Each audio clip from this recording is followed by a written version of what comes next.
जय शिव निराकार। पावन दुनिया में तो श्री कृष्ण का ही जन्म होता है, जिसको बैकुंठ कहा जाता है।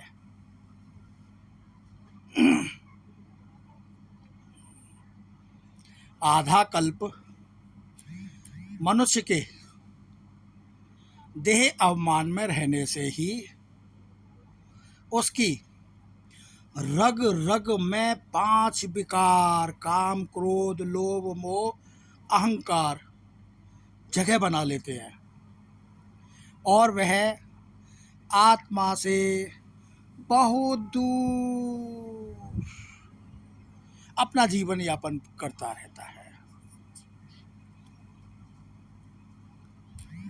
फिर उसको आत्म अभिमानी बनने में बड़ी मेहनत, बड़ी मशक्कत करनी पड़ती है,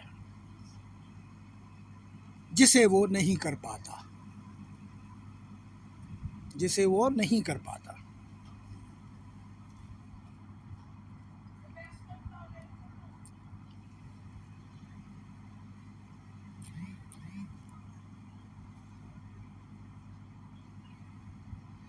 अलोम विलोम प्राणायाम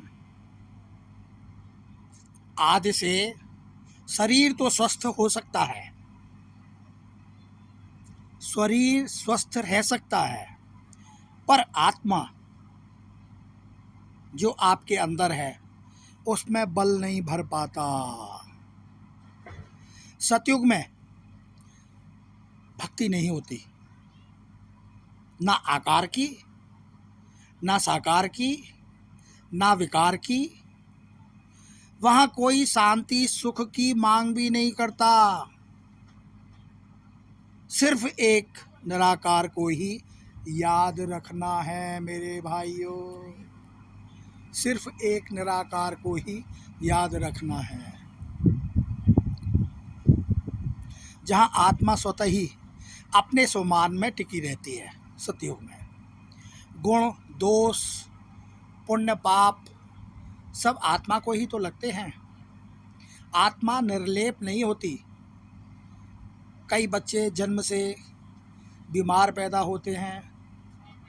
निर्लेप यदि होती तो पिछले जन्म के संस्कार उसके शरीर के साथ दफन हो जाते, खत्म हो जाते।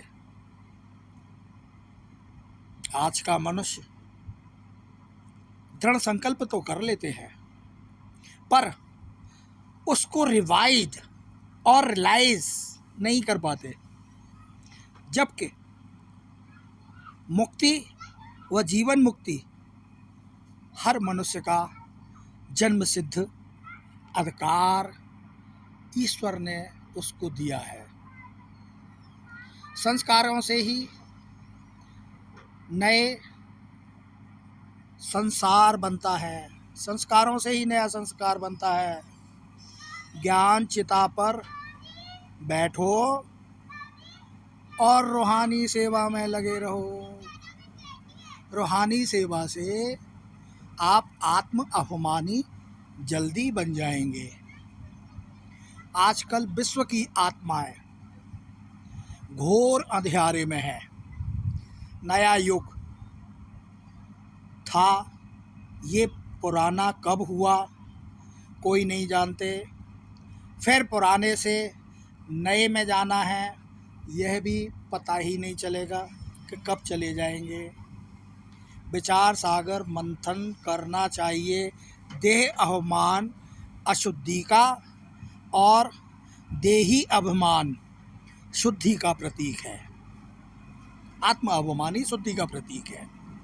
ज्ञान सभी को होता है, पर उसका उपयोग हर कोई नहीं कर पाता। भावना का भाड़ा तो भगवान भी दे देता है। अल्पकाल का साक्षात्कार होता है, उससे कुछ भला नहीं होता इंसान का।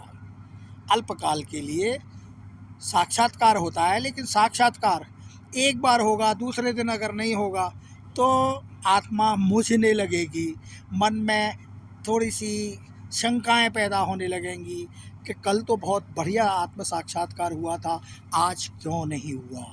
तो आत्म अभिमानी बनो, अपने को आत्मा समझो और उस परमपिता परमेश्वर ईश्वर को, निराकार को याद रखो, तो आपका जीवन सफल है। ओम शांति।